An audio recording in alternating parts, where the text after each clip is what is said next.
The public is being conditioned to watch for missiles. This is a strategic misdirection. The systemic economic weakness documented in the global affordability crisis makes large-scale kinetic warfare a mathematical impossibility for state actors. The kinetic cost of a single Tomahawk missile exceeds the annual income of 100 families. A symmetric war is a solvency crisis. The real vector is not a launch plume. It is silence. While media tracks troop movements, the genuine preparatory phase is happening in the deep ocean. 99% of all transcontinental data, the lifeblood of the global financial system, runs through a handful of undersea cables. On January 15th, the Japanese Ministry of Defense confirmed a Russian Vishnya-class intelligence ship, hull number 535, mapping the seabed near Yonaguni Island, a critical choke point. This is not espionage. It is network reconnaissance for a decapitation strike on global liquidity. The second vector is atmospheric and digital. CSIS reports confirm that adversarial satellite blinding technologies are no longer theoretical. Combine this with low-cost, deniable cyber attacks, like the recently foiled assault on Poland's heating grid. These are not isolated incidents. They are systematic probes designed to sever the sensory inputs of a technologically superior power, creating a launch-on warning posture without firing a shot, as seen when Iran's NOTAM airspace closure paralyzed regional aviation. This protocol creates the blind Leviathan, a state that possesses overwhelming kinetic force but has its nervous system severed. It has carriers it cannot position, satellites that cannot see, and financial networks that cannot transact. It cannot deliver a proportional response because it can no longer calculate one. It is a cornered heavyweight, systemically bled by 1,000 cuts it cannot see. The ultimate systemic risk is the terminal phase of this strategy. When a nation's core systems face collapse from this silent, asymmetric attrition, a disproportionate kinetic strike is not a choice. It is a mathematical function of solvency. It becomes the only remaining vector to reset the board and restore deterrence. The motive for this new era of conflict is not ideology. It is solvency. Modern symmetric warfare is a fiscal impossibility for all but one, perhaps two, global powers. According to analysts at CSIS, the war in Ukraine has become a systemic domestic liability for Russia. The kinetic cost of the campaign, compounded by an increasingly unpopular political mandate, has created a solvency crisis. A nation's ability to project conventional power is a direct function of its economic stability. When that stability erodes, the entire strategic playbook must be rewritten. This is not a choice. It is a mathematical function. The global affordability crisis, as detailed in Time magazine, acts as a systemic brake on large-scale kinetic operations. When a state actor's core systems face insolvency, it is forced to pivot. It must find cheaper, more leveraged vectors to degrade its adversaries. The objective shifts from outright military victory to inflicting disproportionate systemic costs on the enemy. This pivot manifests as asymmetric escalation. We have the receipts. The foiled cyber attack on Poland's heating grid is a blueprint for this new doctrine. The cost to the attacker is near zero, a few lines of code. The potential cost to the target is catastrophic. Systemic failure of critical infrastructure, civilian panic, and political destabilization. It is the ultimate arbitrage of risk. The same logic applies in the naval gray zone. The Japanese Ministry of Defense confirmed a Russian Vishnya-class intelligence ship operating near its islands. This is not a carrier strike group. Its kinetic cost is negligible. Its purpose is to create persistent low-grade friction and gather intelligence. A systemic bleed. It forces the adversary to expend resources on constant monitoring, draining their operational readiness without a single shot fired. Even conventionally superior powers are constrained by this calculus. The brief closure of Iranian airspace was a non-kinetic show of force, a threat vector that put the world on edge without a launch. The U.S. decision to hold off on a new strike, as reported, was an acknowledgement of this new reality. The motive is clear. Economic weakness makes states desperate, and desperation forces them into the domain of asymmetric attack because it is the only affordable option left on the board. This isn't a strategy of choice. It's a strategy of necessity. The math of modern warfare is broken. This is the core mechanism. Analysts at the Royal United Services Institute, or RUSI, frame the central equation. A $5 million main battle tank can now be disabled or destroyed by a $500 drone. This is not an anomaly. It is the new balance sheet of lethality. The kinetic cost to project power has become a systemic liability for any nation-state operating under a global affordability crisis. This phenomenon is termed the democratization of violence. The barrier to entry for inflicting systemic asymmetric damage has collapsed.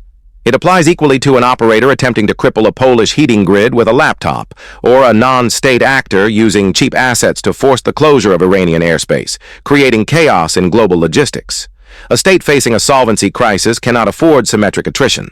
Every expensive, conventional asset is a prepackaged financial loss awaiting a low-cost trigger.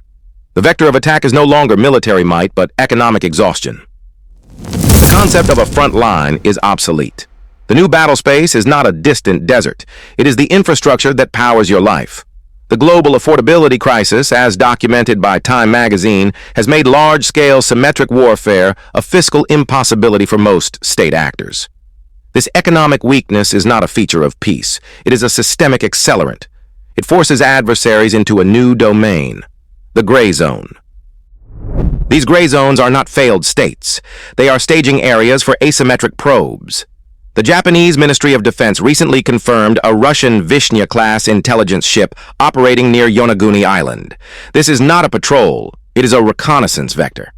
The vessel's purpose is to map electronic and acoustic vulnerabilities of a primary economic adversary, at near zero kinetic cost, establishing a blueprint for future disruption.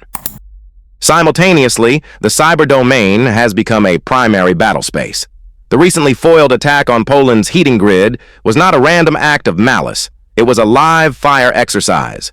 According to RUSI analysts, these are low-cost, high-impact probes designed to test response times and identify systemic weak points in NATO's critical civilian infrastructure.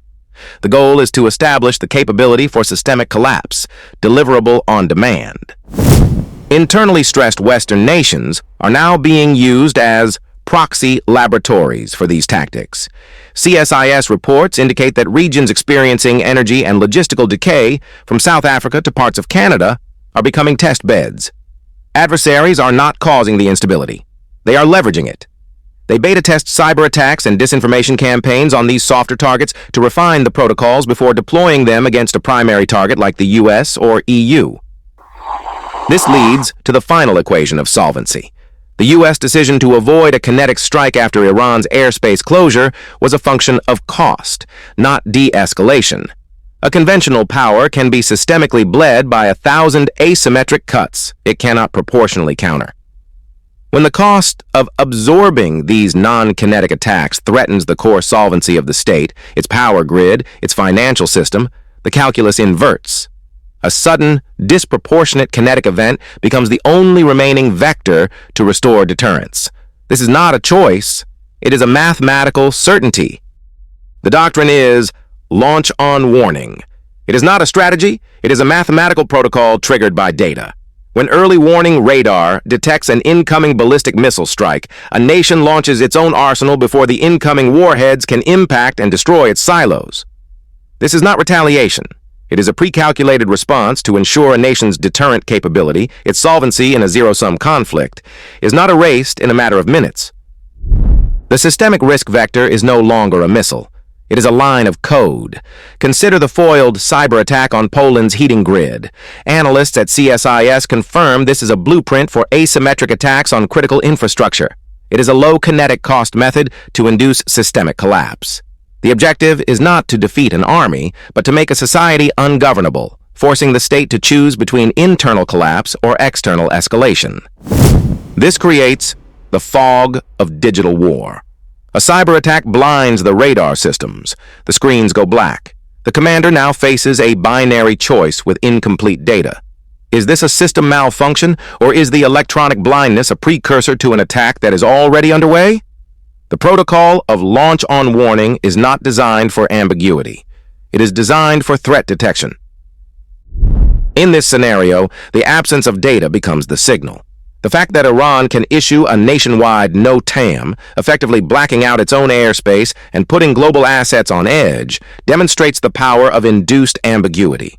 When a conventionally superior power is financially constrained by a global affordability crisis and systemically bled by asymmetric attacks it cannot see, waiting for confirmation is a luxury it cannot afford. The launch is no longer a choice based on fear. It is a logical function of a protocol when its primary input, data, is weaponized into silence. The global affordability crisis, documented by Time magazine, is not a domestic policy failure. It is a systemic solvency crisis for state actors. It mathematically forecloses on symmetric warfare as a viable instrument of power. The kinetic cost of a carrier group or a fifth-generation fighter wing is no longer sustainable against national balance sheets buckling under internal economic pressure. This is not a vector for peace. It is an accelerant for a new domain of conflict. State actors are forced to pivot to asymmetric escalation. These are not random provocations. The foiled cyber attack on Poland's heating grid was a systems test. The transit of a Russian Vishnya-class intelligence ship near Japan's Yonaguni Island was not tourism. It was a protocol for mapping critical subsea data and logistics infrastructure. These are rehearsals, logged as data points for an operational blueprint. Just as Iran's Notice to All Airmen created a de facto economic no-fly zone without a shot fired, the next phase will target maritime logistics. The objective is to demonstrate the capability to induce systemic paralysis with perfect deniability. This is the calibration shot, a non-kinetic event engineered to test an opponent's response protocols and political resilience under extreme economic stress. The calibration shot will manifest as a multi-day attribution impossible blackout of a strategic G7-aligned transshipment port. The vector will be a coordinated logic bomb targeting terminal operating systems and GPS spoofing for docked vessels. The event will be framed publicly as a catastrophic system failure. This will not be an act of war. It is a solvency test on the global stage, executed within the next 12 months.